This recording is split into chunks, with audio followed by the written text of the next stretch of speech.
জীবন তো আর টকসই চলে না, জ্ঞানের কথা গুণী বলে নিজের বেলায় না।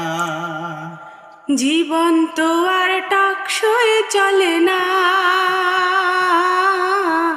জ্ঞানের কথা গুণী বলে নিজের বেলায় না।